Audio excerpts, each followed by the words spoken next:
There is an invisible error, a law you break every day that repels abundance from your life. I'm not going to tell you what the error is now. First, I'm going to prove to you that you have your hand closed to the universe at this very moment. Do this with me. Clench your fist tightly. Now, try to receive an imaginary object. It's impossible. Now, release your fist. Relax your fingers. Take a deep breath and say silently, I am open to receiving. Feel the subtle change in your body's energy, the lightness in your chest. There you go. You have just felt the difference between resistance and receptivity. The entire universe operates on this same logic. You have already received the first offering, the physical sensation of blockage and release. Now, I'm going to show you how this closed fist manifests in all areas of your life, sabotaging your results without you even realizing it. Later, I'll give you the first initiatory practice of Thoth to begin uninstalling this self-sabotaging program. And when your system is ready, I'll reveal the final secret: how to transform your energy field into a magnet for abundance effortlessly. If you're ready to stop fighting and start receiving, comment below. I am open to receiving. Stay with me, because without understanding the complete sequence, you will continue to close your fist without even noticing. Let's begin. The key to disabling your self-sabotaging program lies in the teachings of a legendary figure, Thoth, the scribe of the Egyptian gods. Considered the personification of the mind of the universe. He not only recorded reality but created it. For Thoth, writing was not for the past, it was a technology to command the future. Each symbol was a direct instruction for matter, an act of creation. He taught that the universe is not chaotic, but a symphony of patterns and vibrations. Mastering these patterns meant understanding the flow of the cosmos and aligning oneself with it, allowing desires to manifest effortlessly, like a boat that uses the wind to its advantage instead of fighting the current. This wisdom was so powerful that it was kept under lock and key, revealed only to initiates. Centuries later, this knowledge resurfaced in the teachings of Hermes Trismegistus, the thrice great. The central message remained the same. Human beings are not victims of fate, but architects of reality. The life you experience is not fixed. It is a direct mirror of your inner state. This truth was revolutionary because it returned all power to the individual, the Hermetic principle. As within, so without, is a literal instruction. Your external world is an exact reflection of your internal world. If your life is lacking, it's because your internal vibration is one of lack. You don't attract what you want, you attract what you are. Change your inner state, and outer reality has no choice but to transform itself to match. And here's the crucial point. Thoth's deepest secret to unlocking this power wasn't a complex ritual or spell. It was hidden in plain sight, in a metaphor of nature so simple that the modern mind ignores it. A single image that, once understood, forever changes how you interact with the universe and opens the doors to receiving. The metaphor of nature that Thoth concealed was revealed on the other side of the world by a master named Lao Tzu. He didn't speak of gods, but of the Tao, the intelligent flow of everything. To explain the secret of abundance, he pointed to the dynamic between the mountain and the valley.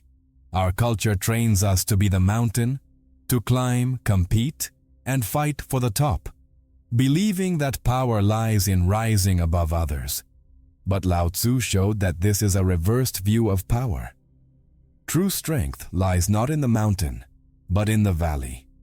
Being the lowest, humblest, and most open part, the valley becomes the natural destination of all abundance. The water of all rivers flows into it effortlessly. The valley does not chase the water. Its own receptive nature attracts it. making it the most fertile point in the entire landscape. This is the truth that our competitive minds don't accept. Receiving is not the result of taking, but of opening oneself. Energy, like water, always flows from the highest to the lowest, from fullness to emptiness. Supreme power lies not in fighting outward, but in creating an inner space to receive. The valley doesn't worry about lack, because it trusts that the flow will always come its way. Being the valley is the physical application of the secret of Thoth. It is abandoning the need to fight, prove your worth, and compete. It is cultivating an inner state of openness and trust, emptying yourself of ego and despair. By doing so, you stop pushing the river and become the deep riverbed that invites it to flow through you. It is a radical shift from hunter to the field that attracts the prey. However, this receptiveness of the valley is only the first layer of the secret. It points to an even more fundamental cosmic force that governs creation. The valley manifests one of the two primordial energies that weave reality. Understanding this energy is what allows us to go beyond metaphor and apply this principle practically, opening the floodgates to receive all that the universe has to offer. The valley metaphor shows us the how, but to understand why it works, we need to delve into one of the oldest truths of existence. Everything in the universe, from the dance of galaxies to the cell in your body, operates through the balance of two primordial energies. The ancient Chinese sages called them Yang and Yin. Yang is the masculine energy, active, focused, directed, the force that projects outward, that acts, that builds, that penetrates. It is the seed, the sun, the day. Our modern society is completely obsessed with Yang. We glorify action, productivity, making things happen. But the ancients knew that Yang alone is sterile. The most potent seed, if thrown onto concrete, produces nothing.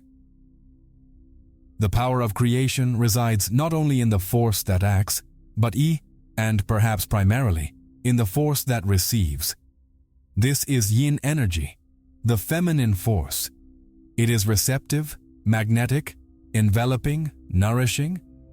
It is the fertile earth that welcomes the seed, the womb that generates life, the night that allows rest and regeneration.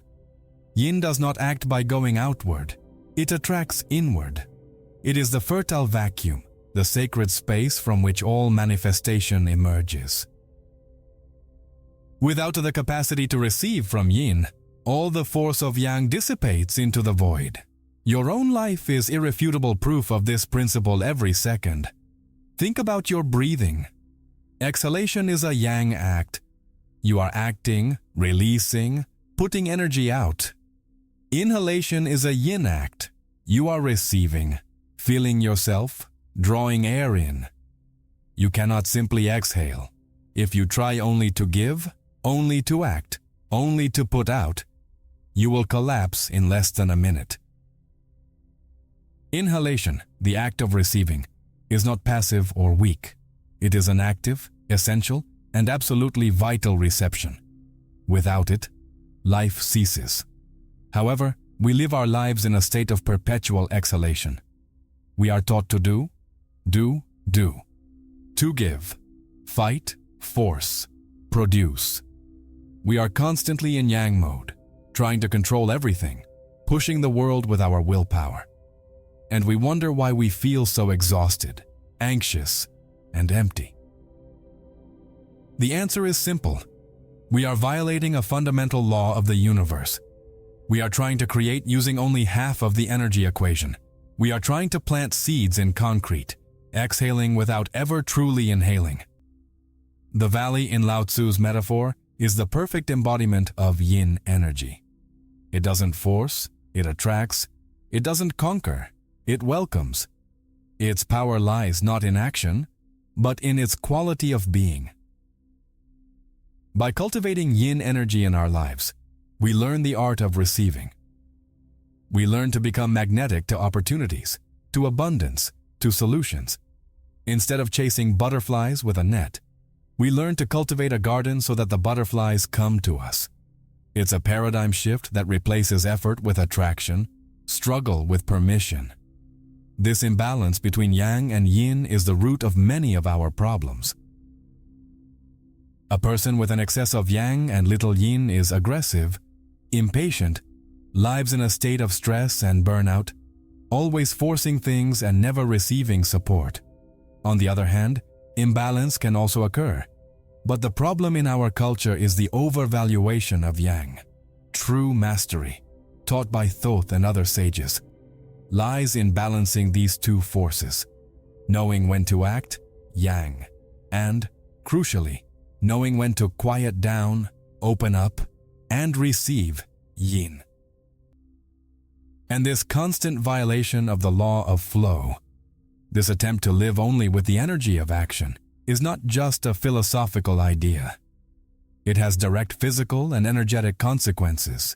It manifests in our body, in our mind, and in our reality in a very concrete way.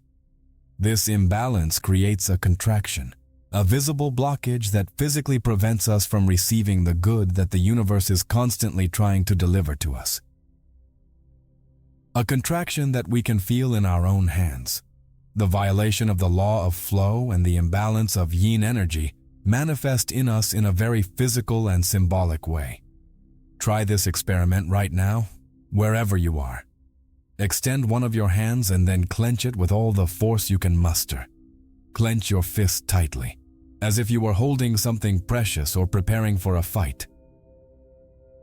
Feel the contraction of your muscles, the stiffness of your fingers, the tense energy that accumulates there. Now, with your hand in this state, imagine that the universe, life, or another person is trying to give you a valuable gift. It could be money, a key, a jewel. It is physically impossible to receive it. This clenched fist is the exact representation of how your mindset works when it's trapped in a programming of lack and fear. A closed hand cannot give, but, more importantly, it cannot receive. Your internal blocks operate in the same way. The defensive pride that screams, "I don't need anyone. I can manage on my own."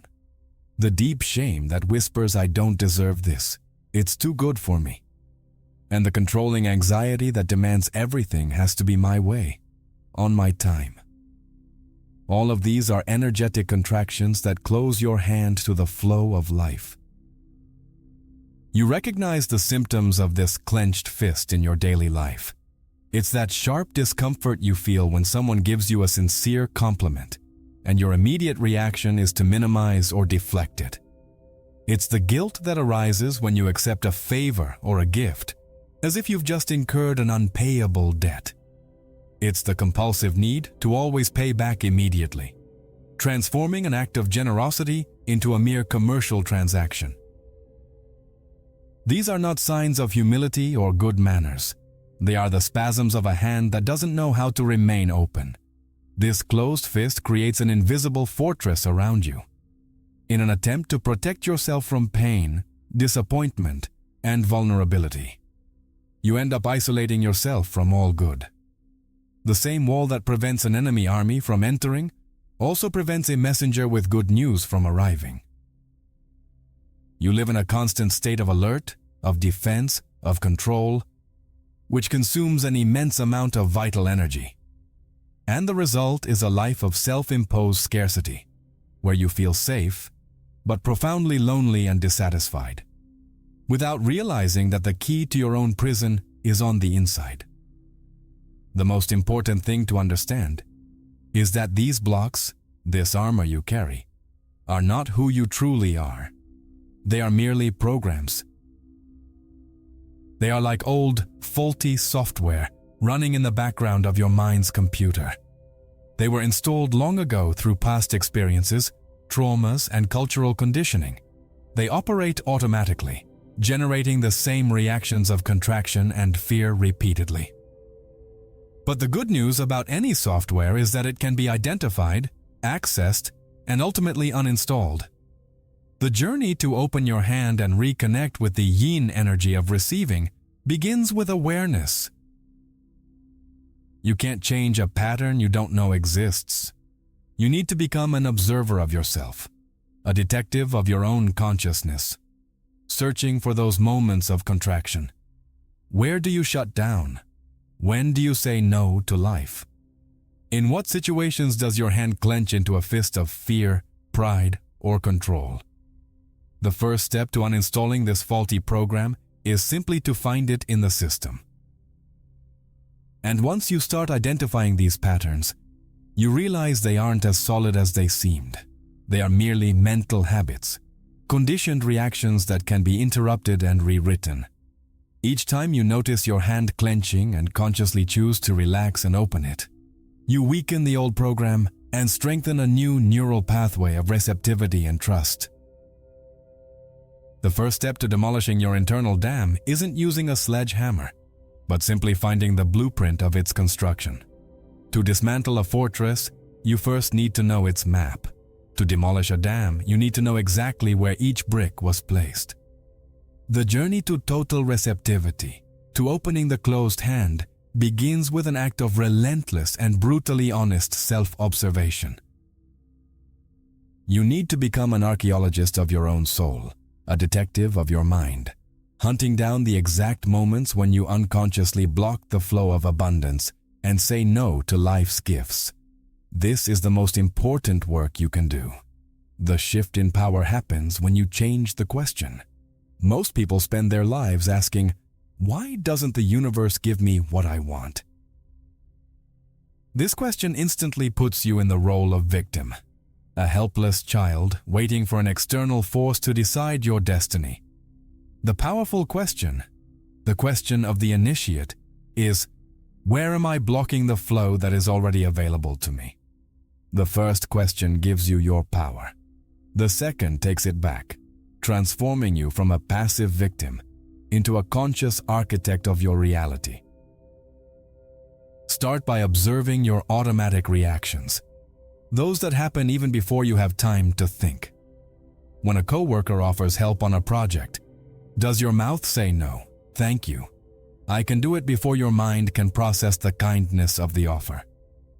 When you receive a compliment, do you feel a physical contraction in your stomach, an almost compulsive need to deflect attention or downplay your own achievement? These are your patterns in action. They are the recorded voices of an old programming that taught you that being self-sufficient is a greater virtue than being interdependent. Pay special attention to the emotional accounting you keep. Do you turn every gift into a debt? Every act of generosity you receive into an obligation to reciprocate? If someone buys you a coffee, do you feel uncomfortable until you can pay the next person? This quid pro quo mentality is the antithesis of true receiving. It keeps you trapped in commerce, in exchange, and prevents the experience of grace, of the free and unconditional flow of energy. The universe doesn't operate with a ledger. It operates with cycles of abundance, and this petty accounting disconnects you from that cycle. Dig into the origins of these reactions. When you feel unworthy of praise, which voice from the past are you remembering? A critical parent? A demanding teacher? A failed experience that scarred you? When you refuse help, are you trying to prove your worth to whom? By bringing these patterns from the dark basement of the subconscious into the light of consciousness, they begin to lose their power over you. You realize they are not absolute truths, but merely echoes of a past that no longer needs to define your present. Become a scientist of your own life. Keep a journal for a week and write down every time you said no to something good. It could be a verbal no, refusing an offer, or an internal no, closing yourself off to a feeling of joy or gratitude. Note what happened and how you felt. Just the act of observing and recording is transformative. You begin to see the map of your own dam with frightening clarity. You realize that the scarcity in your life is not an accident, but the result of a series of small daily no's. In the ancient temples of Thoth, this identification of blocking patterns was considered the most crucial step in the entire initiation. It was the precise diagnosis before the cure. They knew that you cannot dissolve a barrier you cannot see. And once the initiate had the complete map of their own internal dams, they were ready for the next step, applying what the masters called the universal solvent, an alchemical technique capable of dissolving these crystallized blockages like the morning sun melts frost. After mapping your internal dams, after identifying the self-sabotaging patterns that close your hand to life, you are ready to apply the master key of Thoth. The secret, the universal solvent capable of dissolving the toughest resistance of the ego and opening the floodgates of the soul, is the application of a force that the logical and transactional mind simply cannot comprehend: proactive gratitude. And Nofi, we are not talking about the polite and automatic thank you say after receiving something. That is merely confirmation of an exchange. We are talking about something much deeper. We're talking about a state of gratitude that you cultivate before manifestation. Gratitude not for what you've received, but for your own capacity to receive. It's a radical shift in focus. Instead of looking outward, waiting for the universe to give you something so you can then feel grateful, you look inward and feel immense gratitude for having a body that can feel, eyes that can see, and a heart that can open. It's gratitude for the very existence of the vessel, even before it's filled. This is the secret that reverses the game of creation. Thoth taught the fundamental principle of correspondence. As within, so without. Your external world is a perfect mirror of your internal world. By deliberately generating an inner state of genuine gratitude, you are not just feeling good. You are emitting a vibrational signal, a powerful frequency that resonates with the very fabric of the universe. This signal says, in a language the cosmos understands perfectly, I am ready. The channel is open. I am a willing vessel. It is the most powerful invitation you can make. This is an act of radical faith. It's like a farmer giving thanks for the abundant harvest while still plowing the land. It's giving thanks for the rain even before there's a single cloud in the sky. The logical mind calls this madness, but ancient wisdom calls it mastery. Because by doing this, you align your energy not with your current reality of lack, but with the future reality of abundance you wish to create. You stop reacting to what is and begin to create from what can be, tuning your inner radio to the frequency of fullness. Start practicing this concretely and daily. Upon waking, before picking up your phone, before thinking about the day's problems, pause. Feel the texture of your sheets and be grateful for your ability to feel touch. Drink a glass of water and feel gratitude not only for the water, but for your ability to swallow and hydrate yourself. Listen to the sound of birds and be grateful for your ability to hear. Every small blessing, when recognized not for the object itself, but for your capacity to receive it, expands your energy field. Proactive gratitude is the solvent that melts the ego's armor. The ego feeds on separation, comparison, and feelings of lack. Gratitude, on the other hand, connects you with everything. It dissolves the illusion that you are separate from the flow of life. Every time you give thanks for your own receptivity, you are weakening the walls of your internal dam. You are telling your subconscious that it is safe to receive, that you are worthy, that life is a generous flow and not a battle for survival. This is the great secret that Thoth has guarded for millennia. Manifestation is not about what you ask for, but about how open you are to receiving. Gratitude is not a tool to get more things. It is the very attunement to the frequency where all things already exist in abundance. It is the golden portal that transforms the perception of lack into the reality of fullness. And now that you have the theoretical key, the correct frequency, It's time to learn the 3 initiatory and physical practices that the ancients used to transform this theory into your daily and tangible reality. Proactive gratitude is the key that tunes your energy. But for the music to play, the radio needs to be on and silent, waiting for the signal. The universe speaks constantly, but it whispers, and you can't hear a whisper if your own mind is screaming. Your anxiety about what will happen tomorrow and your regrets about what happened yesterday are like 2 walls of a prison. They lock you in a noisy corridor of psychological time, preventing you from seeing the gifts, the solutions, and the opportunities that exist only in one place: the now. The past is a ghost. The future is a mirage. The only point of real power you have is this exact moment. The great masters of antiquity understood this perfectly. Taoists called this state of readiness Wu Wei, which doesn't mean doing nothing, but rather acting in perfect harmony with the flow of life, an effortless action. Zen practitioners call it beginner's mind, a mind that is always open, curious, without the certainties and prejudices that close it to the new.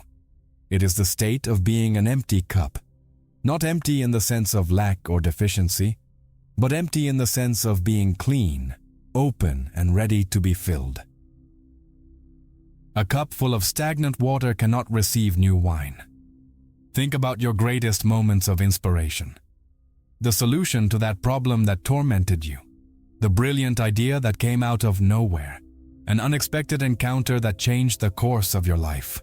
Did they happen while you were straining your mind? Stressing? Or did they arise in a moment of relaxation, during a bath, a walk, or upon waking? Inspiration, intuition, synchronicity. All these are whispers from the universe, and they can only enter through the portal of the present. When your mind is quiet, you become a perfectly aligned satellite dish, capable of capturing the subtlest signals. When you are fully present, immersed in the experience of now, you stop swimming against the current and begin to flow with it. You become the valley. You no longer need to fight, force, or control. You develop a deep trust that everything you need will come to you at the right time. You stop chasing butterflies and begin tending to your garden. Presence is your garden. It is the inner state that, by its very nature, attracts favorable external circumstances. The peace you feel in the now becomes the magnetic field that attracts more peaceful experiences. But how do you train this presence in a real, chaotic, and noisy world that constantly demands our attention and pulls us toward the past and the future? How do you empty the cup when at every moment they try to pour more things into it? The initiates in the temples of Thoth didn't learn this through long philosophical lectures, but through daily practices. And the first of these was an exercise so simple, so seemingly banal, that most people would underestimate it.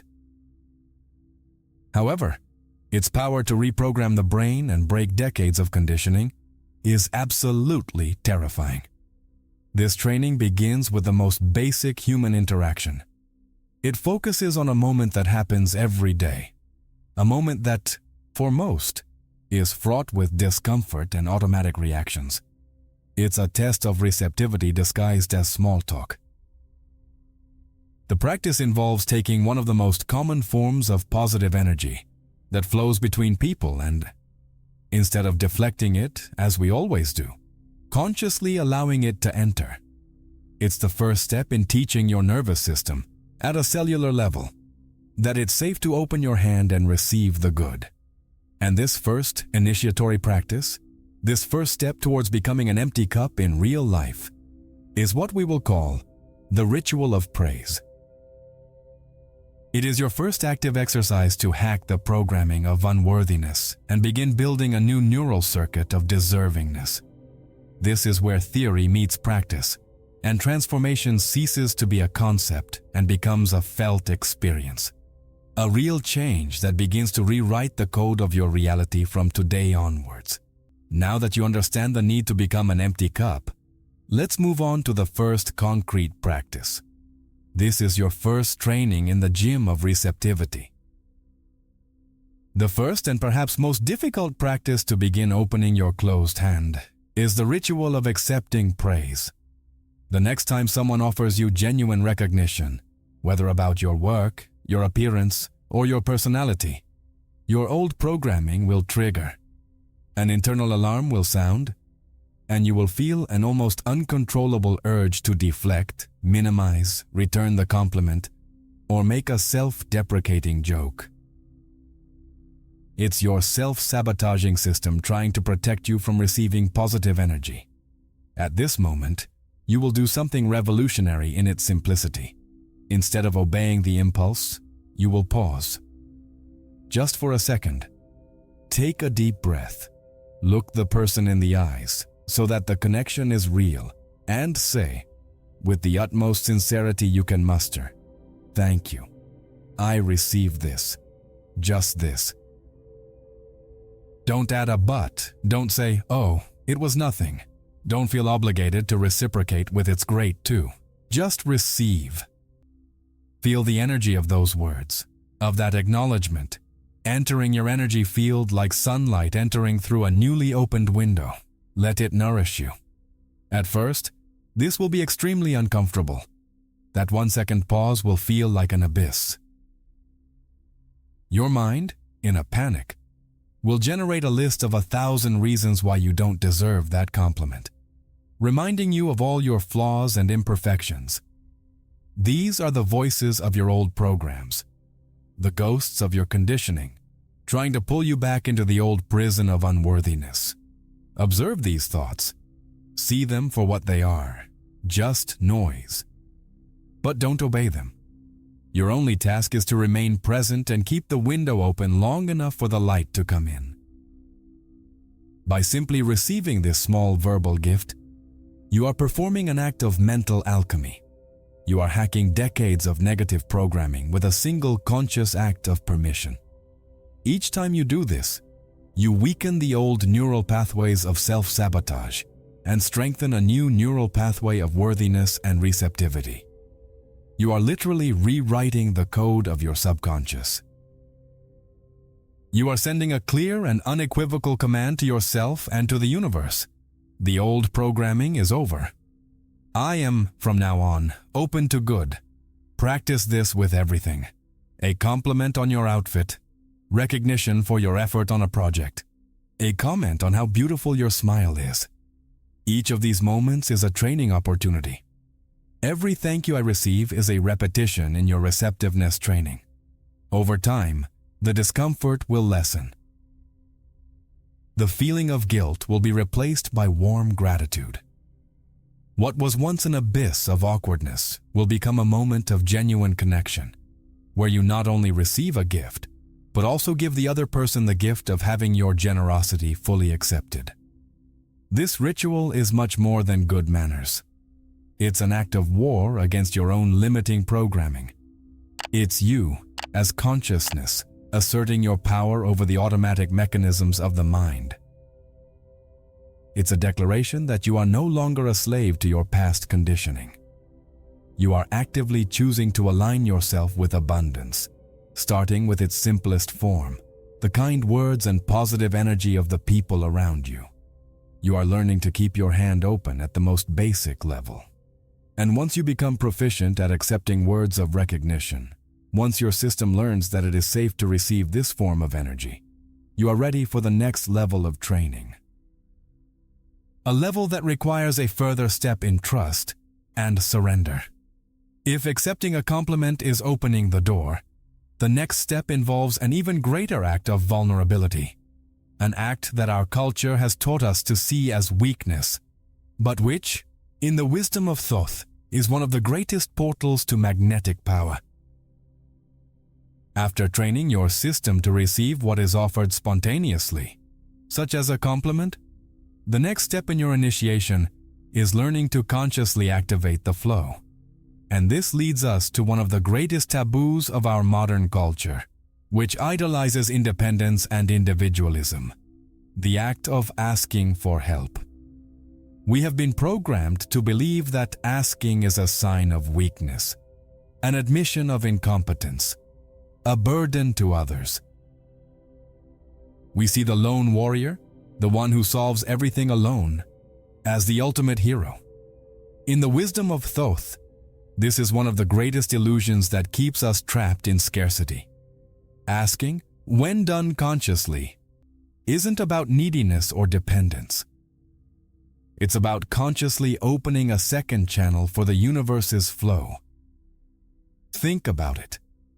The universe yearns to flow, to circulate, and it flows through people. When you refuse to ask, out of pride or fear, you're not just unnecessarily burdening yourself. You're actually blocking the flow. You're denying the other person the opportunity and the joy of giving, of contributing, of expressing their care and generosity. You're creating a dam not only for yourself, but for others as well. The act of consciously asking is a magnetic act, and the key lies in the energy behind the request. It's not the energy of demanding, of requiring, or of victimization. It's the energy of clarity and openness. It's recognizing a genuine need, expressing it clearly, and then opening oneself to receive help, without attachment to who or how it will come. It's an act of trust in the interconnectedness of all things, a recognition that we are not alone, and that help is always available when we allow ourselves to be vulnerable enough to ask for it. Start small to train this vulnerability muscle. Ask for directions on the street, even if you have a map on your phone. Ask a colleague for their opinion on an email before sending it. Ask someone to hold the door for you. In each of these small acts, observe the contraction of your ego. Feel the fear of rejection, the fear of bothering someone, the voice that says, "No need, I can manage." Breathe through this discomfort and ask anyway. And when you receive help, receive it with the same genuine gratitude with which you learn to receive a compliment.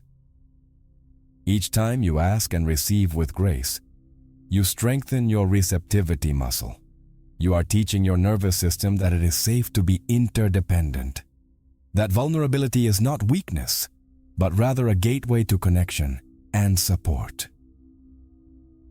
You begin to realize that the world is not a hostile place where you need to fight for everything alone, but a collaborative energy field waiting for you to participate in the flow. Asking becomes less about practical need and more about this spiritual practice of staying open and connected. By refusing to ask, you are declaring to the universe, "I am an island. I am alone, and I have to take care of everything." This vibration of isolation attracts more situations where you will feel overwhelmed and alone. By consciously asking, you declare, "I am part of a support network. I trust the flow of life that operates through me and others." This vibration of trust and interconnectedness attracts more synchronicities, more unexpected help, and more collaboration into your life. You change the frequency, and reality responds. After mastering the art of receiving what is given spontaneously and what is activated through request, your journey of receptivity deepens. You have learned to receive from the energy that flows through other people. Now, you are ready for the final level of receiving, a form of communion that depends on no one but yourself. It is the step that takes you from dialogue with the world to a silent and direct dialogue with the very source of all that exists. After learning to receive from others, breaking down the barriers of pride and unworthiness, the journey deepens and turns inward. It moves towards a sacred silence, towards direct dialogue with the cosmos itself. Thoth, as the scribe of the gods, not only recorded what he saw, he heard the voice of universal intelligence. This is the practice of opening oneself to receive not from a person, but from the source itself, from the Tao, from the consciousness that orchestrates everything. It is learning to receive from the invisible, to nourish oneself with the pure energy of creation that is always available to us. This manifests in the practice of receptive meditation. Many people meditate with a goal, to calm the mind, visualize an outcome, ask for something. Receptive meditation is different. You don't sit to ask, but simply to be a vessel. You don't try to control your thoughts, but observe them passing like clouds in the sky. The goal is not to reach a state, but rather to surrender to the state that is already present beneath the noise of the mind. It is an act of emptying, of becoming the empty cup, so that the source can fill it with insights, peace, and clarity. This practice extends beyond formal meditation and becomes a way of life. It is the ability to receive the beauty of a sunset without the compulsion to take a picture to prove you were there. It is receiving the silence of a room without the need to fill it with music or television. It is receiving the uncertainty of the future without the anxiety of filling it with plans and worries. It is learning to be comfortable with empty space, with not knowing, trusting that it is in this space that magic happens and the seeds of new creation are planted. The universe is constantly communicating with us. It speaks through synchronicities, those coincidental encounters and events that are too perfect to be random. It speaks through sudden insights that solve old problems. It speaks through moments of profound peace and certainty that arise for no apparent reason. But to hear these whispers, it is necessary to silence the deafening noise of the mind that demands, plans, doubts, and analyzes everything to the point of death. It is necessary to develop the sensitivity to perceive the subtle currents of energy and guidance. This is a state of radical trust. It's letting go of the steering wheel and allowing the intelligence that orchestrates the galaxies to also guide your life. It's abandoning the ego's arrogant belief that it knows best and needs to control every detail. You become a dance partner with the divine, learning to follow instead of always trying to lead. You discover that when you stop resisting and surrender to the flow, life takes you to far more magnificent places than your limited mind could have planned. In this state, you begin to receive downloads of information, creativity, and wisdom. Artists, scientists, and inventors know this state well. It's when the solution or the work of art seems to come through them, not from them. They have become open channels, receptacles for the creative intelligence of the universe. This is the deepest level of reception. It's when you realize you're not just receiving things from the universe, you're receiving the universe itself. You become a channel for its expression. However, even in this sublime state of openness and flow, when you have already learned to receive from others and from the source, there is one last trap, a subtle error, disguised as virtue, that can sabotage all your progress in an instant. It is an ancient program, deeply rooted in our collective psyche, that emerges precisely when the flow becomes strongest, threatening to close the floodgates at the very moment they have opened widest. It is the final trap that separates the initiate from the master. You did it. You practiced the ritual of praise, and your system learned to receive recognition. You practiced magnetic vulnerability and asked for help, feeling the flow of support around you. You opened yourself in silence and began to receive insights from the source itself. The river of abundance is finally flowing in your direction. And it is precisely at this point that your conditioned mind, with its accounting logic, goes into total panic. It activates its most subtle and dangerous program, the tyranny of immediate reciprocity, the trap of gratitude debt. This program manifests as a compulsive need to repay every favor, to instantly balance the scales. Someone offers you a gift, and you feel deeply uncomfortable if you don't have one of equal or greater value to give in return at the same time. Someone does you a kindness, and you feel an anxious obligation to reciprocate at the first opportunity, as if you had a debt burning in your pocket. You receive a golden opportunity and immediately feel the weight of the responsibility to make it worthwhile, instead of the joy of the gift. This impulse, which our society praises as noble, polite, and just, actually destroys the grace of the flow. It reduces generosity to a mere commercial transaction. It transforms kindness into accounting. It takes the circular and abundant energy of the universe and forces it into a straight and limited line of quid pro quo. When you operate from this mindset, you are not truly receiving. You are merely taking out a short-term loan, already stressed about how and when you will pay it back. This cuts the yin energy of receptivity at the root. The universe doesn't operate like a zero-sum ledger. It operates like a cycle of infinite abundance. Think again about the metaphor of nature.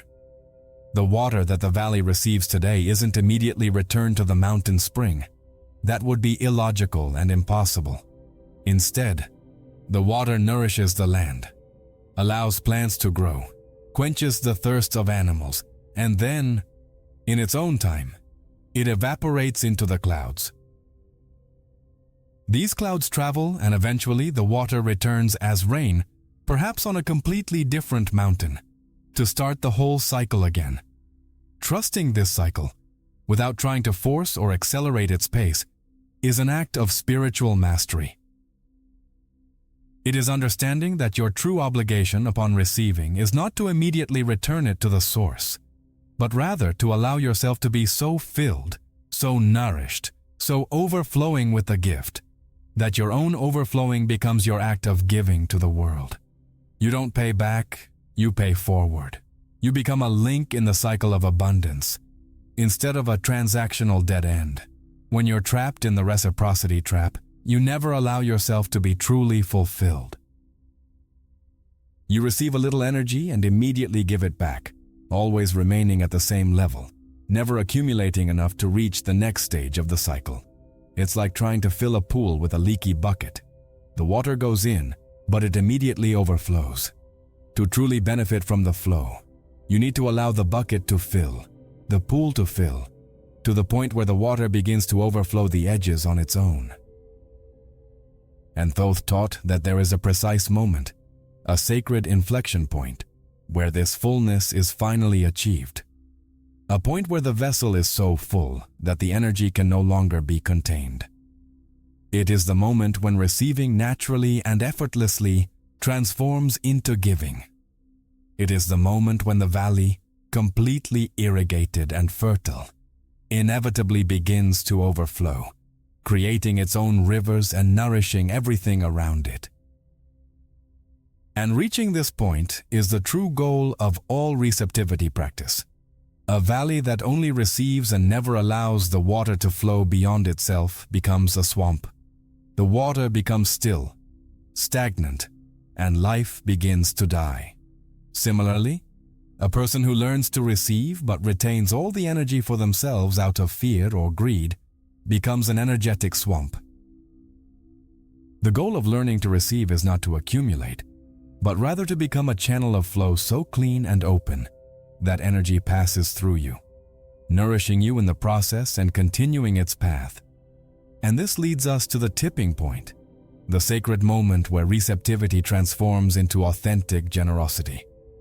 This overflowing point is not something you can force. It's a natural consequence of allowing yourself to be completely filled. You'll know you've reached this state when your act of giving no longer stems from a sense of duty, sacrifice, or the need to repay a debt. It will come from such overwhelming fullness that giving becomes a relief, a need to share the excess. It's the energetic difference between offering a glass of water when you yourself are dying of thirst and offering a river gushing from its own inexhaustible source. The vibration behind the act is everything. The universe doesn't respond to the act of giving itself, but to the energetic frequency from which that action originates. Giving from a place of need, of sacrifice, I will take from myself to give to you, actually reinforces the vibration of lack in your life. You are telling the universe, there isn't enough, so I need to diminish myself so that the other person can have. On the other hand, giving from a place of overflowing sends a powerful signal of abundance. You are saying, I am so full, so supplied, that energy overflows from me naturally. There is more than enough for everyone. This is the complete cycle that the ancient sages revered. First, you practice the art of receiving with gratitude and presence, yin, allowing your cup to fill completely. You nourish yourself, care for yourself, fill yourself with life energy. You become the fertile valley. Then, and only then, when you are overflowing, you allow that energy to flow out of you naturally. Yang, nourishing the world around you. Your giving becomes an act of joy, not obligation. It is an overflowing, not a sacrifice. You become a source, not a drain. People who operate from sacrifice drain themselves, and often others, with the energy of obligation and resentment. People who operate from overflowing energize themselves and everyone around them. Their mere presence becomes a gift. Their generosity is light, joyful, and inspires more generosity. They are not trying to save the world. They are so full of life that the world around them flourishes as a natural consequence. This cycle of receiving to overflow is the engine of sustainable manifestation. By giving from fullness, you create an energetic vacuum that the universe rushes to fill with more abundance, allowing the cycle to continue at an ever higher level. You become a vortex of prosperity, attracting and radiating energy in an upward spiral. You move out of the linear economy of scarcity and into the circular economy of cosmic abundance, where the more you receive and fill yourself, the more you have to give, and the more you give from overflowing, the more you open up space to receive.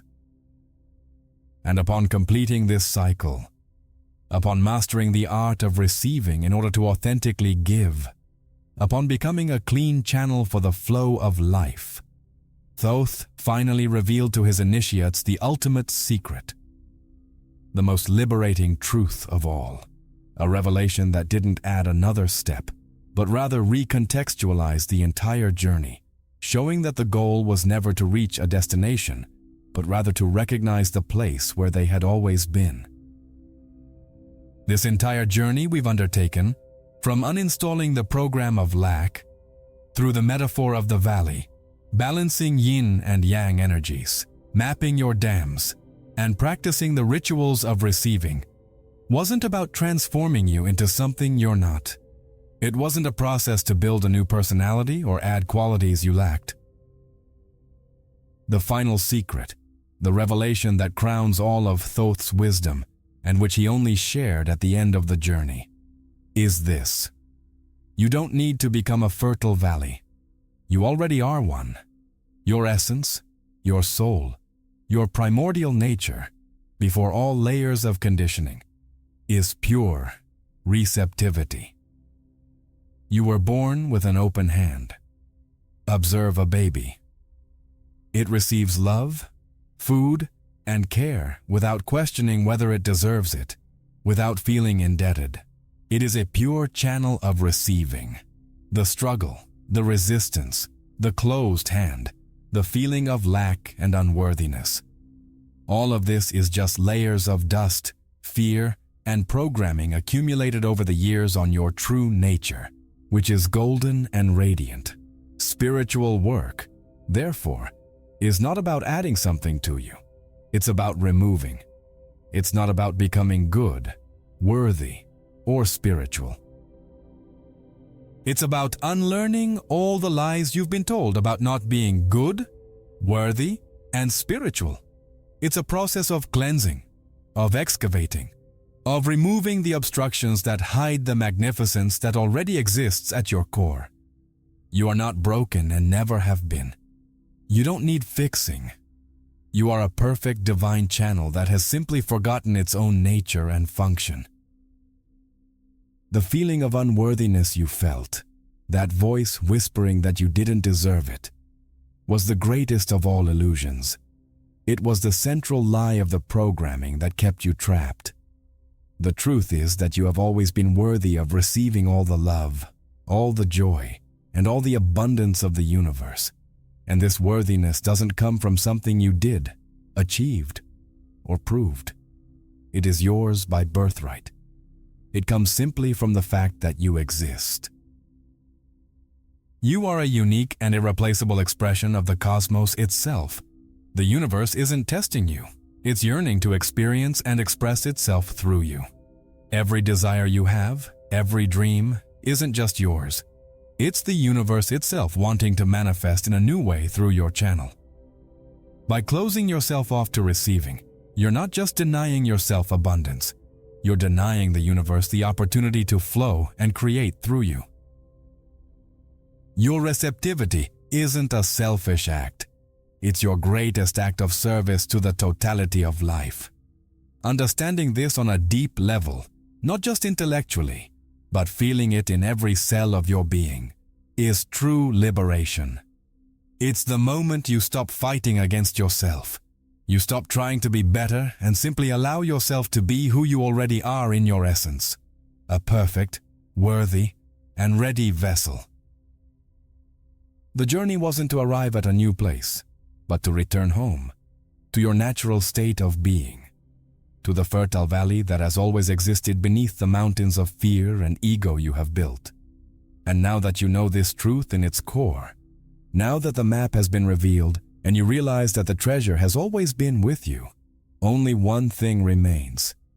It is not new knowledge, nor a new practice. It is a choice.